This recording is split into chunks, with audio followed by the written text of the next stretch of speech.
someone who's raised in, like mentioned previously, you're raised in a totally matriarchal setup. So money conversations are obviously different for you. And you gave us one glimpse. So why don't you tell us how have you experienced money differently growing up?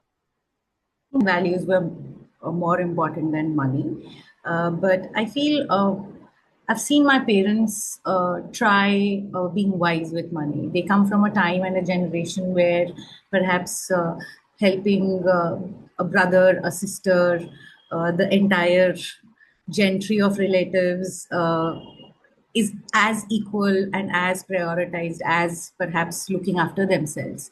That is by no way. So, what I want to say here is that that is an observation. There was no direct impact on how I was, which school I went to, or what I was fed, or what I was wearing, or what I wanted to do. But I've seen as adults, my parents as adults, having to deprioritize perhaps things that they would have wanted to do with money that they have earned because of a lot of pressure. So that was my first learning that it come, and I feel it doesn't come from anything else but societal expectations. I wouldn't say that my dad didn't know his own value or while he was earning money, or my mom did not know it. They were fully aware of it and they consciously decided to do what they did with their money. Fast forward now, when I look at hindsight, throughout every single time I have been asked to do a household chore, because my mom is running late, my mom would say that, can you please do the diya to the Bhagwanji? I'll be like, yeah, but I may need 5 rupees for that. Just because I'm going to use my time. And I was encouraged. It wouldn't be like, you can't say that you need 5 rupees to help with household chores.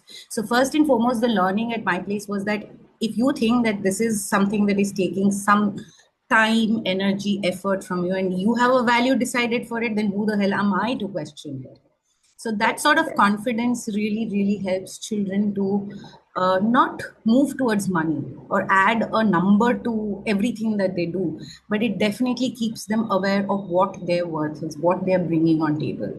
Shireen mentioned, you need money to survive, you need money to thrive, and it's not the end, but it's just a means to the end. But I feel 99% of the things that would be bothering people at this point in time can be solved.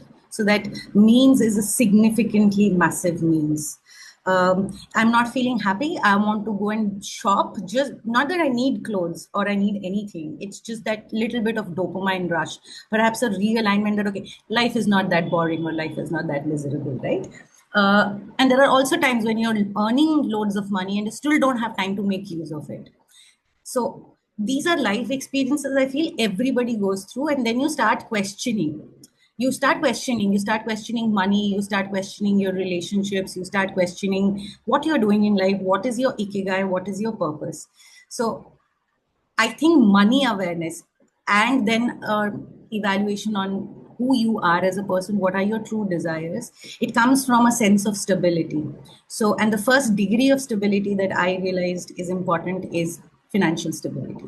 You don't have to have aspirations of becoming rich, being affluent. You just need to know that you are financially stable, that money is not one of your worries.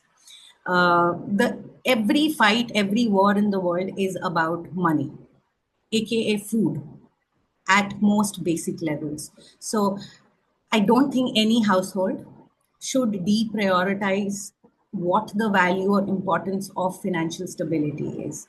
And everybody has spoken about conditioning. I feel conditioning has so much to do with family, but it has to do so much with society. Even if I come from a matriarchal family, I'm not married, so people will question my parents, why are you not married? I don't want to have kids, so people will question my parents.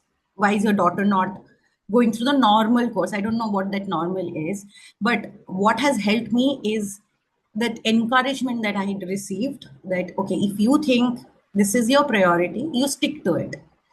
Done is building the value system. What is a good way to do it? What is a bad way to do it? What is a gray way to do it? And then they have left it for us to decide, you want to do the good way, the bad way, or the gray way. It's completely up to you. But rest assured, these are the building blocks.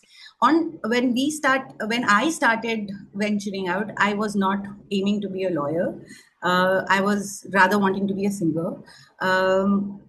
Then I don't know when and how I became a lawyer. I adapted, not because in the first year I enjoyed law a lot, but I realized that I would like to be financially stable. So this looks like an option. And there came my feminine energy came very handy. I was very quick to adapt. I was very quick to know that, okay, my skills, I always knew what my skill sets are.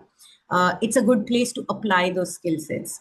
All of that fits into place. I feel just knowing who you are in a gender agnostic setup is very, very important. Not growing stage, at every stage, because I do negotiations and there are millions, billions of negotiations, and I still get mansplained. The irony of all of it is that you want me to negotiate and you will also mansplain me. But do I need to then feel anything about it personally? No, because I know what I bring on table. Why am I tolerating all the mansplaining? I'm not tolerating. I'm letting you be the appalling person that you are. And that is not my concern. I'm not here to mend your ways, change your conditioning. I can only vouch for myself. And the only last thing that I feel is a critical aspect for all women is to be able to prioritize. While it's nice to say that we can have it all, the world is not a flat line. It's not a flat place. Uh, Definitely. and you will have a difficulty in prioritizing things, whether it is your career, whether it is a business, whether it is your role as a mother, whether it is your role as a daughter who has to look after their parents. There are multiple roles that we play. uh, I would only nudge our listeners today and everyone here that at no point in time we should have this feeling that our decisions are not ours, that a prioritization that I am asked to follow through is not my own prioritization, because these are commitments that are very hard to live. And I feel all of this I'm able to speak because somewhere I really, really feel that I am financially stable. There are times when I would like feel like, okay, I am not doing as good as perhaps Miss A or Miss B or whatever the other person that I am sometimes susceptible to comparing myself to. But at the end of it, as you rightly mentioned, Shirin, it's a holistic approach. Abundance comes only when you have the feeling of abundance. It's a mindset. 5 rupees also would be feeling very abundant if you are somebody who is happy with eating jhalmuri. But if you're somebody who wants to eat pasta, then perhaps 5 rupees is not enough. And then you have to earn it. So your priority has to be whether you want to eat jhalmuri or Pasta. pasta, and the costs that are associated with it. What is at stake? What will you have to let go of? When we as women, we are always told we have to carry everything along with us. We have to carry generations. The expectation is that the lineage is dependent on you being fertile and being able to deliver a baby. The less favored option and looked down upon is perhaps, oh, you want to adopt. Why do you want to adopt? So it's not about motherhood. It's not about anything. It's about what is an expected role. And do you agree with it? Are you a conformist? Do you want to challenge it? If you want to challenge it, you have to equip yourself. And the singular most powerful equipment there is financial stability.